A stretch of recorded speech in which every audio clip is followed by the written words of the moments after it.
is very important to not put a distortionary tax on capital. In order to make up for the small loss in revenue, we can sort of just tweak the STT.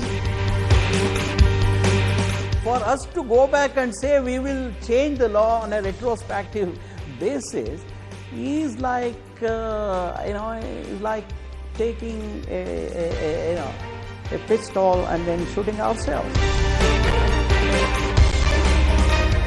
There is Section 119. There is a Supreme Court judgment. There is the opinion of the Attorney General. All this has to be studied by the assessing officer and his supervising officers. They're not going to act rashly. Significant moves that can help soothe the nerves of angry industrialists and anxious investors.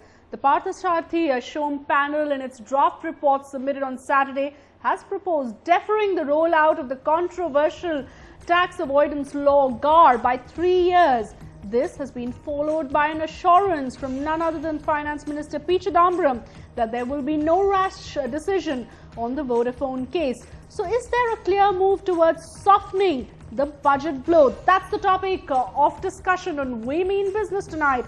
I'm Shweta Rajpal. Kohli, let me introduce our guests on the show. We've got with us Mr. TV Mohandas Pai, Chairman of Manipal Global Education Services, joining us from Bangalore. From Mumbai, Vivek Mehra, ED of PwC, Mr. Sudhir Kapadia, National Tax Leader of Ernst & Young, Mr. H.P. Ranina, Corporate Talk Tax Lawyer, and with me here in the Delhi studio, Aseem Chawla, Partner, Head Tax Practice of MPC Legal.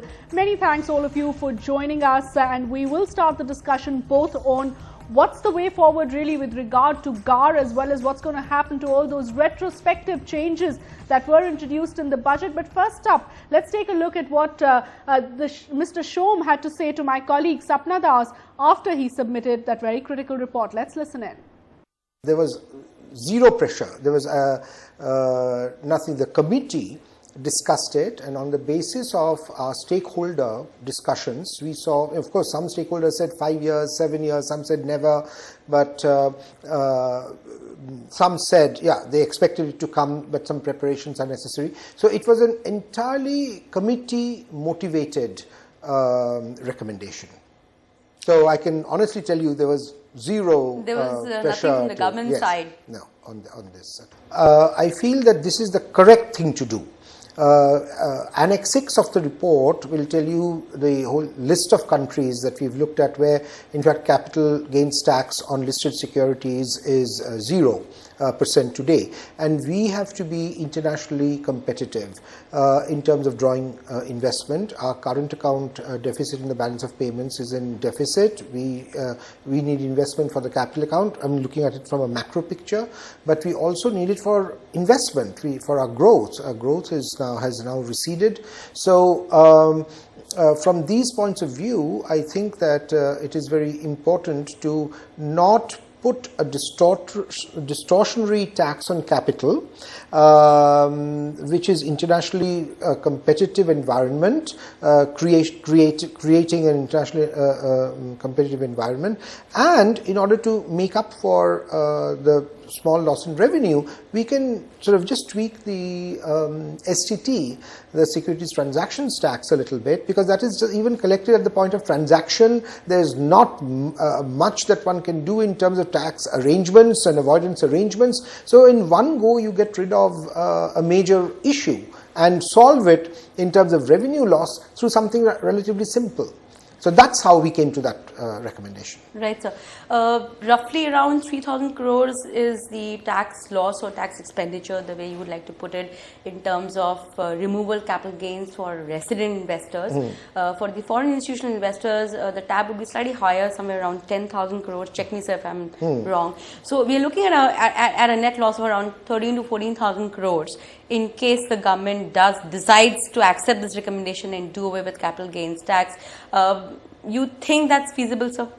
Feasible is one is a political economy feasibility, the other is the correct things to do, and I think political economy feasibility, our political masters and policymakers will have to take a look at it. I think if we show that the actual collection from this is low and it is very distortionary in terms of attracting capital, and there are so many other ways, not just STT, we can expand our taxpayer base, our service tax collection could go up, and the taxpayers of service tax could be enlarged. So there are lots of ways in which we can imperceptibly collect more revenue. So I think that it should be done, and you asked whether it can be done. I think it can be done. I mean, it is not a very big step to take in the right direction. Let me start the discussion by asking Mr. Mohandas Pai if these significant developments will help really change the business sentiment. Mr. Pai, I remember speaking with you earlier after the budget, and you had said, you know what, there is a board outside North Block that says foreign investors are not welcome here. Do you think that has changed? Have you changed your opinion? If the recommendations of the Shome panel are accepted, would you be happy? Well, I'd be happy because I would be sure that my country is sticking to its promises, is keeping up its treaty obligations, is sending a message to the world that once we set the rule, we'll not change it retrospectively, and we will be a society governed by the rule of law. I think Dr. Parthasarthi Shome's recommendations are very good.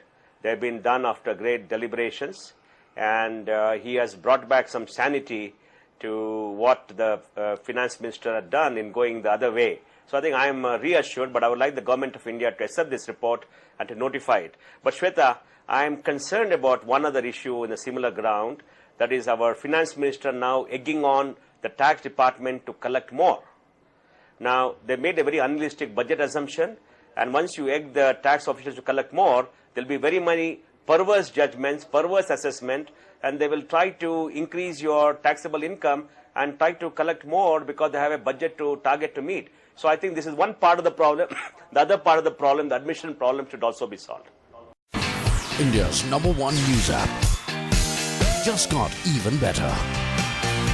Download NDTV's new app. Fully optimized for retina display. Full screen view. Faster response time. And Sudoku. NDTV's new iPad app. Download now.